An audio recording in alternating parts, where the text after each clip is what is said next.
To cut or not to cut?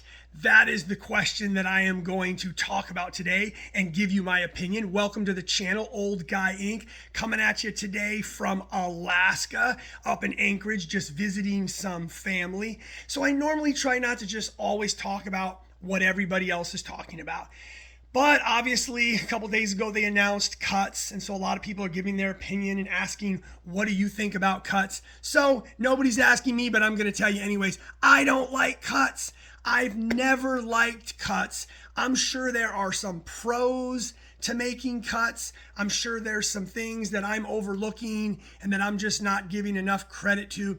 But I'm going to tell you why I don't like cuts. And primarily, it just kind of comes down to what I believe is fairness, what is equitable and consistent. And that's what I like to see. When we're testing fitness, we have 40 of the top athletes.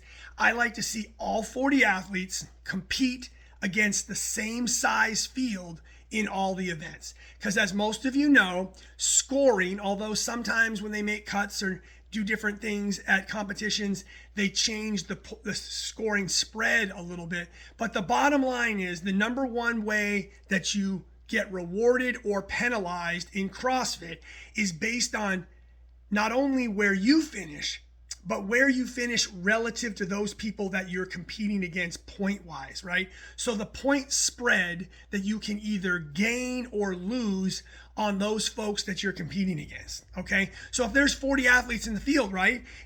If you have a really bad event and you place last, let's look at Patrick Vellner, right? There's a good example of where if you have a really bad event in the first couple events, you drop way down the leaderboard, you have 20, 30 or more people who finish between you and the top athletes. That is a huge point spread. However, it's fair because in the subsequent events, you have the same opportunity to have a really, really good event, like Patrick Vellner kind of makes a habit of this, and then other athletes don't have a good event and all these athletes place in between you, and so you kind of can make up some of that point spread.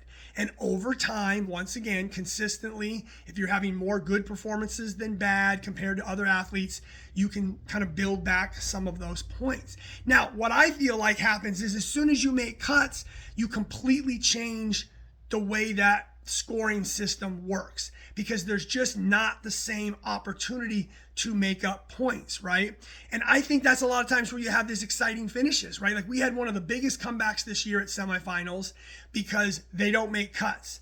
So even on the last day, if you're still far down the leaderboard, you're still competing against the whole field. So if a couple athletes near the cut line don't have great performances and you pull off some amazing performances, you still have an opportunity to get a big point spread between you and those other athletes and like move yourself up the leaderboard. Those sort of comebacks that we had at semifinals, they wouldn't have happened if there were cuts. Because what happens is you lose the opportunity to get back all of those points, right? So if all of a sudden there's only 10 people in the field, 20 people in the field, even if you have a really good performance and the other athletes that you're kind of competing against have a little bit of a poorer performance, there's just not that many athletes that can place in between you because a half or 3/4 of the athletes aren't even competing anymore. So even if they change the point spread between first, second, third, and fourth, there just isn't the range of points and the same fairness and opportunity because it's not just about points, it's also just about having all those athletes, right? Sometimes you need more athletes to have the ability to have a bigger spread between you and somebody else. So I don't know if that's making any sense. It's just like it's inconsistent. It's not a consistent point spread. I guess that's the word I want to use. It's going into each event, there's not the same opportunity to have a good performance or a poor performance and be rewarded or penalized equally. And in my opinion, that is what testing fitness and CrossFit is all about. You get rewarded for your strengths, you get penalized for your weaknesses, but the big key to that is you get rewarded or penalized proportionate to how many people are in the event and how many people you put between you and other people. So it's all about the people in the middle that decide how your points are stacking up against the other athletes that you're competing against. So I hope that that makes sense. So winning or losing an event is not as big a deal if there's only 10 people as if there's 40 people. There's a much greater spread between those folks, and there's just more opportunity. So that's what I think. I don't like to see cuts. I mean, some of it sure is just the fact that, hey man, these athletes work so hard to get here. I'd like to see them all have the opportunity to compete the entire weekend in all of the events. I mean, that's just kind of like the feel good, story in me is I don't want any athletes walking away disappointed that they didn't at least get to compete in all the events, right? Now you could say, oh, quit being such a wimp. But my biggest reason, like I talked about, is I just don't feel it offers a fair and equal opportunity in every event to have the same opportunity to gain or lose points against somebody that you're competing against. So I think on that last day, you just don't normally see big jumps. When they make cuts, I think it's harder to see movement on the top of the leaderboard.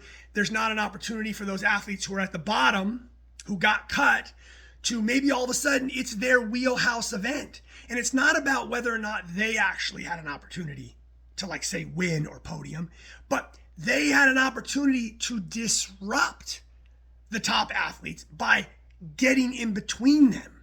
And so that opportunity was there before they made cuts. So athletes who are at the bottom, they play a very important role in the point structure.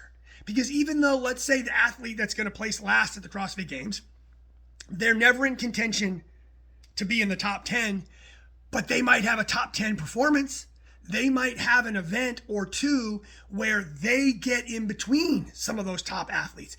And those points at the end of the weekend or at the end of 15 events, it's all of those athletes at the middle and bottom who had a really good performance, who jumped up and disrupted those athletes at the top and put distance between those top athletes. Those are the points that make a difference on the last day. So now all of a sudden you have cuts, you remove all those disruptors, all those athletes at the bottom, and there's just not the same opportunity for those athletes to get in between. And so I don't think that's fair. I hope I'm explaining that right and that makes sense. If you have a different way of looking at this that you think I'm totally missing, do me a favor, hit me up in the comments. Please let me know. It's not like I think having cuts is the worst thing ever. I think there's some excitement value to it. There's some pressure to make that, to make that cut. But I don't know. I think we've seen in the past athletes that I think got cut prematurely. And if they would have had the opportunity once again to compete against the whole field in a few more events, we could have seen some different point structures. We could have seen some people come from behind, and now we missed that opportunity. So that's my take on cuts. I just don't like them. I don't think there's a need for them. I think we've already made cut after cut after cut. I mean, that's what the whole season was, right? The Open, quarterfinals, semifinals. I mean, all we've done is make cuts. Now we're down to 40. I don't think we have to keep cutting. That's my take. Let me know what your take is. I appreciate it. Take care, guys.